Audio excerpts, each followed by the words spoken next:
Assalamualaikum warahmatullahi wabarakatuh. Perkenalkan, nama saya Marinda dengan stambuk Q1A1-19044 dari kelas ITPA, jurusan Ilmu dan Teknologi Pangan, Fakultas Pertanian, Universitas Halu Oleo. Pada video kali ini, saya akan mempresentasikan materi mengenai enzim transglutaminase dalam industri pangan untuk memenuhi ujian tengah semester dalam mata kuliah aplikasi bioteknologi pangan. Tanpa perlu berlama-lama lagi, langsung saja kita masuk pada slide pembahasan yang pertama. Transglutaminase merupakan enzim yang terdapat pada berbagai jenis makhluk hidup, misalnya mamalia, tumbuhan, mikroorganisme, dan termasuk ikan. Enzim transglutaminase mempunyai nama sistematika, yaitu amin gamma glutamil transferase, yang termaksud ke dalam kelas enzim transferase, asal transferase, amino asal transferase, protein glutamin gamma glutamil transferase, dan mempunyai nama alternatif yaitu fibrinoligase. Jadi, enzim ini mengkatalisis reaksi transfer asil antara gugus gamma karboksamida pada protein, ikatan peptida, dan berbagai jenis asam amino primer. Dan transglutaminase ini mengkatalisis reaksi antara suatu peptida terikat, residu glutamin, dan amina primer. Salah satu sumber penghasil transglutaminase itu adalah mikroorganisme, yang biasa disebut sebagai mikrobial transglutaminase. Pada umumnya, berasal dari kelompok genus Streptoverticillium atau Streptomyces.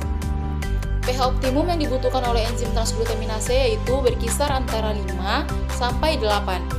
Tetapi pada pH 4 atau 9, transglutaminase masih menunjukkan aktivitas enzimatis.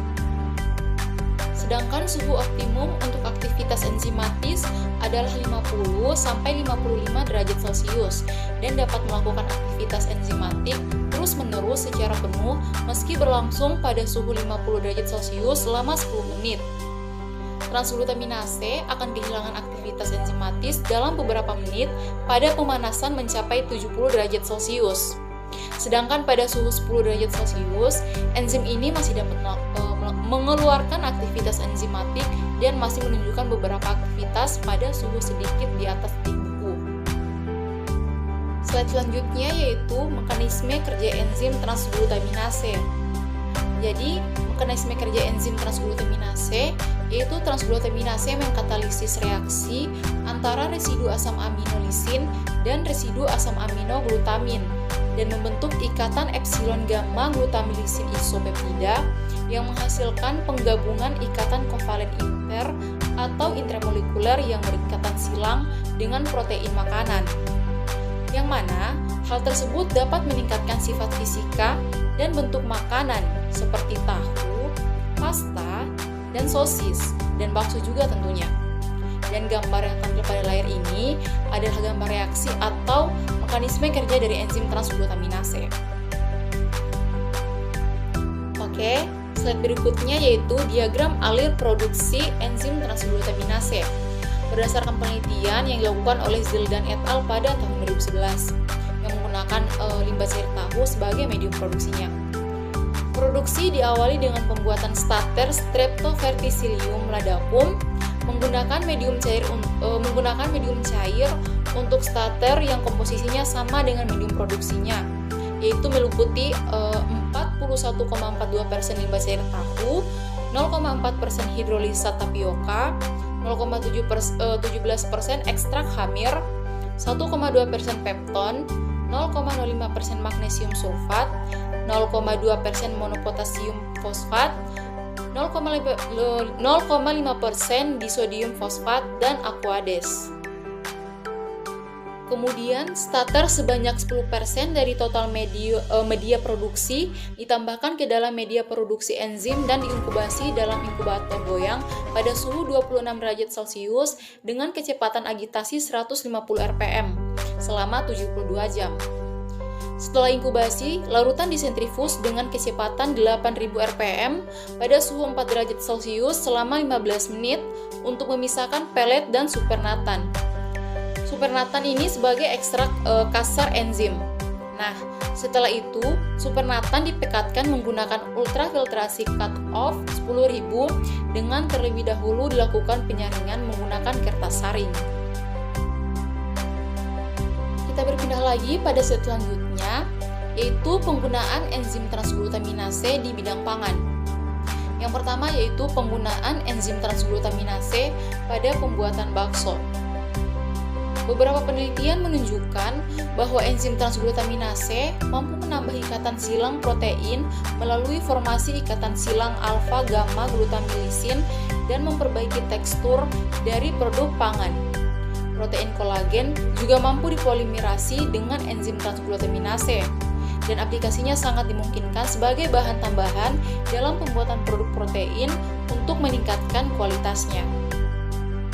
Ikatan antar protein dalam daging adalah faktor yang paling dominan dalam menentukan kualitas produk olahan daging seperti sosis dan bakso.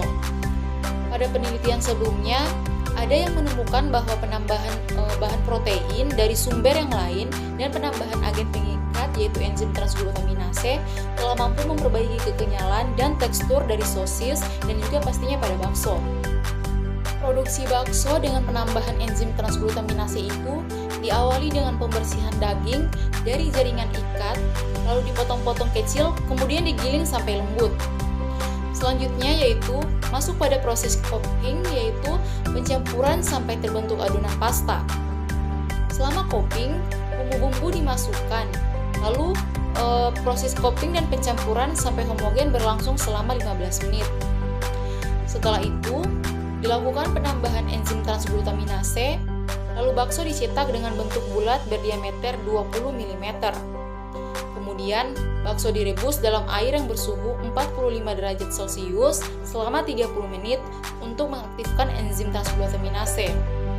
Yang terakhir yaitu perebusan kembali pada suhu 100 derajat Celcius dilakukan sekitar 5 menit sampai bakso mengapung karena matang dan sekaligus menghentikan reaksi enzimatis. Setelah dilakukan uji organoleptik, penambahan enzim transglutaminase dapat meningkatkan tingkat kekenyalan bakso, sehingga tidak berbeda dengan daging segar. Menurut penelitian yang dilakukan oleh Seguro et al. Pada tahun 1995, tekstur daging layu setelah ditambahkan enzim transglutaminase menunjukkan bahwa teksturnya lebih halus dibandingkan dengan bakso daging segar. Kemudian, penambahan enzim dapat meningkatkan tingkat keempukan menjadi agak empuk, tetapi tidak sampai alot. Sedangkan bakso segar menunjukkan keempukan dari tingkat empuk, agak empuk, dan agak alot. Selanjutnya, warna produk bakso yang dihasilkan dengan adanya penambahan enzim transglutaminase menghasilkan penampakan warna yang tidak berbeda bila dibandingkan dengan bakso segar. Hal ini menunjukkan bahwa bakso tetap menarik untuk dikonsumsi.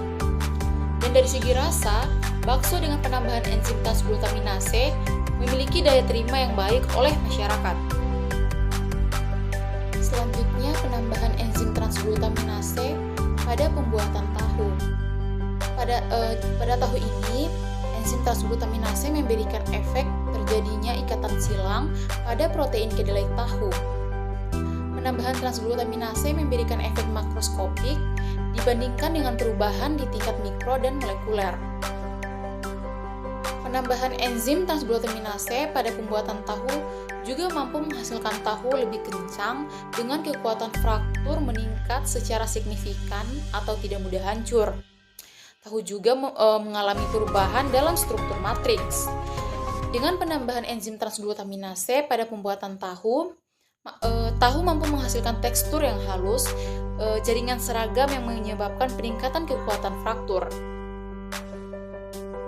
Kemudian ada penggunaan enzim transglutaminase pada produk gandum. Jadi, protein gluten kandungan glutaminnya tinggi, tapi kandungan asam amino esensialnya seperti lisina, metionin, dan triptofan rendah. Transglutaminase memiliki kemampuan untuk memodifikasi protein gandum secara efektif sebagai hasil dari modifikasi untuk beberapa sifat fisik yang penting pada adonan tepung, seperti kelengketan, kemampuan untuk mengembang, serta sifat elastis dalam adonan. Jika dibandingkan dengan asam askorbat, yang sudah sekian lama digunakan sebagai pengembang adonan, transglutaminase telah terbukti mampu meningkatkan volume roti meskipun dalam dosis yang sangat kecil. Selain ketiga produk pangan tersebut, juga ada beberapa peran enzim transglutaminase lainnya dalam industri pangan, seperti peningkatan mutu protein pangan, perbaikan sifat edible film, perbaikan sifat pembuihan protein, perbaikan sifat gel, perbaikan sifat adonan roti, dan peningkatan glass transition temperatur bahan pangan kering. Baik, terima kasih. Itu saja yang dapat saya paparkan dalam video presentasi kali ini. Semoga apa yang saya sampaikan dapat bermanfaat bagi teman-teman semua. Lebih kurangnya mohon dimaafkan. Saya akhiri presentasi kali ini dengan ucapan billahi taufiq wal hidayah. Wassalamualaikum warahmatullahi wabarakatuh.